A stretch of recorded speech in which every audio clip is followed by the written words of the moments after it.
Hi everybody, it's me Laura again from Driven by Love and Coffee, although I'll probably call myself Drenched by Coffee because I just spilled my coffee all over myself. But I just wanted to introduce today, who am I introducing? My son, Jorgie, and he seems really excited to be in this video. I thought today, since I had to do something that I'm not too crazy about doing and I have to do it about every 6 to 8 weeks, thought, you know what, today would be a good time to maybe start my first part of Jorgie's story. So I'll start out by saying what I had to do, what I have to do every 6 to 8 weeks, and that's change out his Mickey button. And for those of you who don't know what it is, it's that little button that's not really in his belly button. It looks like this. And this goes a little bit above. It's actually where the stomach is. And so he actually has a hole in his stomach and in the layers of his skin. And then this is the button that kind of sticks out of his skin above his belly button. And you open up this button to connect the feeding. Now he has a new one. Ew, I just opened it up and it just spilled something all over me. That's lovely, Jorgie. This came from you. It's okay. And it's not very pleasant to do because, one, he bleeds every time I change it. And two, because the stomach is a muscle, as soon as I take it out, the stomach wants to close up. So it's kind of like, ladies, you'll know what I'm talking about when you're trying to get your earring in. And you get it in the kind of the first side, but you can't get it out of the other side. So it's almost the hole, the alignment, gets off. And I think that's what happens between the skin and his stomach lining. So sorry if I'm grossing anybody out, but that's kind of part of the life of having a child with special needs who has G-tube and Mickey buttons. So there's a lot of you out there that can relate to me. And I don't know if I will ever find a person that says, oh, I love that part. I love switching it out. I don't, but I have to do it. So that's life. But so I wanted to really talk about what happened. How did we get here? He's 16 years old now. So 16 years ago, pregnant with my first baby and excited. Just remembering the excitement because I met with my sister today and she's 8 weeks pregnant and we're very excited for her. And, I can't really say she's glowing with excitement because right now she's just really sick with morning sickness and she's really tired. Yes, right? This is my blog. Get your own show, right? No, it's your show too. So, but just seeing, how she's going to have a baby and she's just starting out. I remember when I was 8 weeks and waiting for that appointment where they were going to tell me if my baby was going to be a boy or a girl. And after that appointment, which was 16 weeks, I got a call from a nurse saying that he had Down syndrome. And they, looked at whatever they look at in the pictures, and by what they could tell, he had Down syndrome. And so she wanted to have me come back in to the doctor's office and discuss termination of the baby because it's going to be too hard to care for him and he might not even survive. So she was just very, trying to explain that it would be a good idea if I just decided to terminate the pregnancy would be the best thing to do. Obviously, that was a big fat no. And she said, well, why don't you discuss it with your husband? And I knew for a fact that he was going to have a big fat no as well. So it was a no. And she, told me, well, we're not going to see you again until 30 weeks when it's a major ultrasound and we'll confirm our findings. So funny how they're ready to terminate my pregnancy, but they still want to confirm the findings at 30 weeks. So I found that odd. But needless to say, that kind of ruined the rest of my pregnancy. What you think is normal, right? You think, when you first find out you're pregnant, for those of you who, might be in your first pregnancy or gone through this, well, maybe not anymore because everything is by computer, but there was still a lot of baby magazines when I was pregnant with him. Baby shows, baby websites, baby everything. That's I ate, drank, slept. Everything was about the baby that was coming. And once they tell you that, your baby might have some medical problems or disabilities, that kind of you know, brings you to another level of, wow, there's nothing in these magazines about what the doctor just said or about this disability. And I don't think I was really wanting to investigate what the doctor said. I was in big time denial.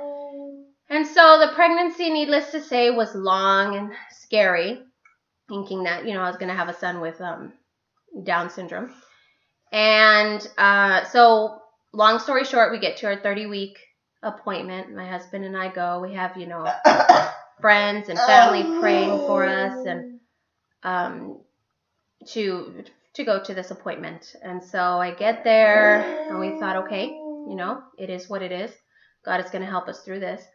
And he does the ultrasound and prints out a ton of pictures of every single organ, every single measurement, and gives them to me. You know, this is the tech, so he can't really give me a lot of information, but, you know, he just nonchalantly says, oh yeah, he's fine. He doesn't have Down syndrome. He's fine.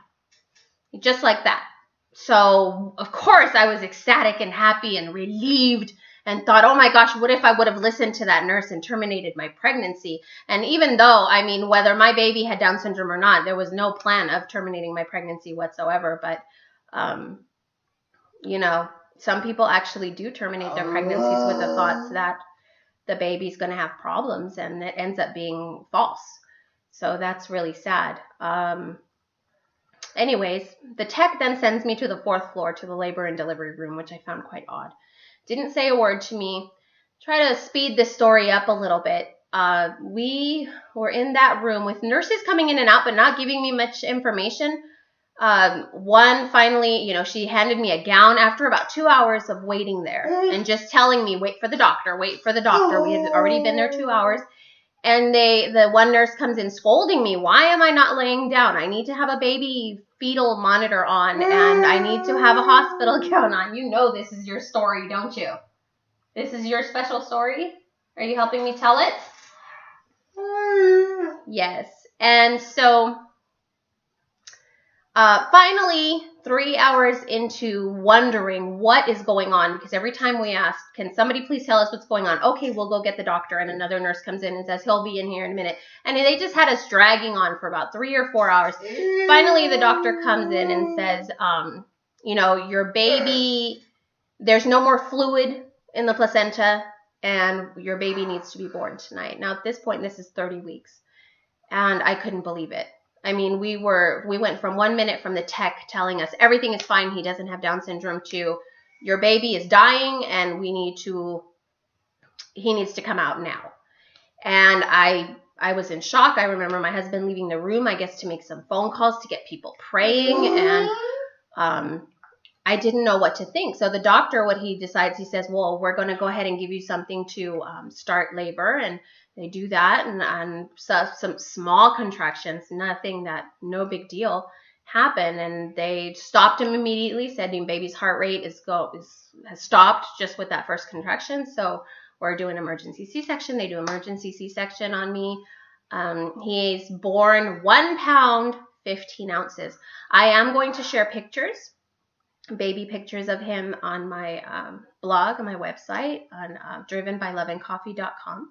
So if you want to see him as a tiny baby, they will be there. A lot of pictures with him in the hospital and just what he looked like. But he was 1 pound, 15 ounces. He was, if I'm not mistaken, 10 inches long, I think, or no, had to be a little bit bigger. He was pretty small though. I think it was 15 inches long. And it was scary. It was scary. He was in the hospital for 2 months. Kept on telling us that everything was okay in the hospital. People ask me, you know, exactly when did he get the brain damage? You know, did he get it while he was inside of me, or did he get it after he was born? And, you know, that's still a big fat question mark. We really don't know. It could have been during the time that he was inside of me, because I was 30 weeks. He should have been at least 3 to 4 pounds. He was only 1 pound, 15 ounces, which means that the problems inside of me started when I was about 24 weeks or so. And he pretty much stopped growing and stopped receiving oxygen and the vitamins and all the nutrients he needed to keep growing at around 24 weeks. So, and he was born 30, so he went 6 weeks pretty much in distress. And so he's definitely a miracle baby. They did have to resuscitate him. He needed 80% oxygen right when he was born. And yeah, and after that, 2 days later, you know, babies lose weight after they're born. So he went from 1 pound 15 ounces to 1 pound 11 ounces. And I was still obviously in the hospital, and I had hypertension, or I don't know, it might have been preeclampsia. All I know is they had me drugged up on magnesium. And so one doctor walked in, I saw 4. And I just remember the 4 doctors, which were actually 1, coming in and asking my permission to take him off of oxygen. Because now that I think about it, I'm thinking, wow, what? I must have been so doped up, because I can't believe I authorized it. But I can't believe the doctor would even think this was okay, that at 1 pound 11 ounces, he would be strong enough to breathe on his own. So he needed my authorization, my permission to take him, take the tube out, because he was intubated, and allow him to breathe on his own. I said yes. I was drugged up. The doctor said he was going to be fine. I trusted the doctor. This was my first baby. You know, I had never gone through anything like this before. No hospitals, no doctors, no serious sicknesses. So this was something where I was putting my trust in everybody. And trust me, I have changed since then. So probably 2 hours after they took out the tube, the doctor calls me on the phone from the NICU, which is the neonatal intensive care unit, to my hospital room. He couldn't even face me at this point, to tell me that my baby had had a pulmonary hemorrhage. At this point, I hadn't even seen my baby yet, because I was so sick, I couldn't even stand up to go to the NICU and visit my baby. He was already 2 days old. Tells me he had a pulmonary hemorrhage. He bled all over the place. And now they really don't recommend me seeing him, because they put some kind of internal vibrator inside of his body near his lungs to kind of shake off the blood from his organs. And that it was going to take a few days. And, you know, however, they said many babies do not survive beyond 24 hours. So we're giving him 24 hours. After the 24 hours, he'll be out of danger. But Mrs. Alvarado, 24 hours.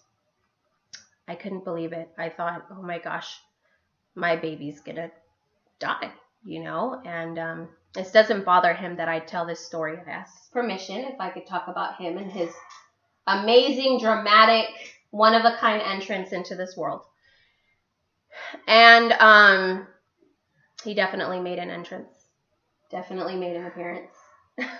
He's been doing it ever since with that smile. Obviously, he made it beyond the 24 hours, because he's here, right? Say, I got this. Exactly. And I did go see him. It was very scary. And he was intubated, of course, after that whole drama for a while. He ended up staying 10 weeks in the NICU, neonatal intensive care unit. And I really wasn't told about any brain damage or any problems until about 9 weeks. So it was a week before he was discharged from the hospital. They told me that he had what they call periventricular leukomalacia. And that's basically death in some of the brain cells and gaps, which the side effect is cerebral palsy. And so it affects his muscles. It was very dramatic the way the doctor told me. I was very excited 1 week before my baby gets to go home. And there's a lot of stuff that you have to do when you have a NICU baby and you're about to go home within a week. You have to take special classes. You have to learn about sleep apnea. You have to learn how to feed him, because he was only 3 pounds. So you can just imagine, try to feed a 3-pound baby. You don't want to break him, you know. Ways to hold them, how to tell if they're breathing right or not. There's just a lot of things that come with micro preemies. And then you get to sleep overnight in a special room with your baby, so you know how to take care of them, and the nurses are there if you need help. It's very exciting. And I remember just being there holding him and just can't wait, counting down for that last week to take him home. And the doctor comes up to me and says, in front of all the other parents, because the NICU, all the other parents visiting their babies, holding their babies, feeding their babies, a ton of nurses, therapists, everybody running around. And the doctor says, your baby's going to be a vegetable. And he's not going to be able to function in society. He's not going to be able to walk or talk or eat. He's going to be a vegetable. Just wanted to let you know that. And then he started giving me all the medical terminology. And I was holding my baby at the time. And all I remember is just both my arms going completely numb. In that moment, I thought seriously that my arms were just going to give out and I was going to accidentally drop him on the floor. And I think the nurse picked up on that because, I mean, I was trying to hold him tight so I wouldn't release him. And I just had this pain in my shoulders because my arms just wanted to, give out. So the nurse immediately takes the baby away from me. And all I remember is just running out of there as quickly as possible and not believing what I just heard. Just thinking this has got to be a nightmare. This has got to be a dream. And then right when I'm running out, because there's like several doors you have to go through to get out of the NICU, one of the nurse's aides, or I don't know who the heck she was, but she hands me a stack of papers of what cerebral palsy is. So that's just lovely. That's exactly what I needed in that moment, right? And my husband was at work at the time. He worked maybe about 5 miles away. And trust me, I have no idea how I drove over there all freeway to get to him. And, the condition I arrived to his job, he thought that Jorgie had died because I was just crying and I was puffy. I do not remember. But looking at the freeway, seeing the cars around me, I'm surprised I got there alive or without having an accident. So it was a very traumatic experience. And that's just the first 10 weeks of his life. And I left out a lot. But I'm going to leave it at that because this video is already getting long. This is just part 1. There's a lot to share, and I want to share with you, how did we get through all of that, and how do you take a baby home that you thought you were supposed to be bringing home a healthy baby, and everything that comes with, having a special needs child. There's just so much to talk about, so much to share. And if you have a special needs child and you want to share with me the story, please feel free, comment on Facebook, on YouTube, or on my blog at drivenbyloveandcoffee.com. I want to hear about your child's story. I want to hear about your story. And, it's just things don't always turn out the way we want them to turn out. But we have to remember that God has everything under control. And, so I'll let you go now, and I will see you later.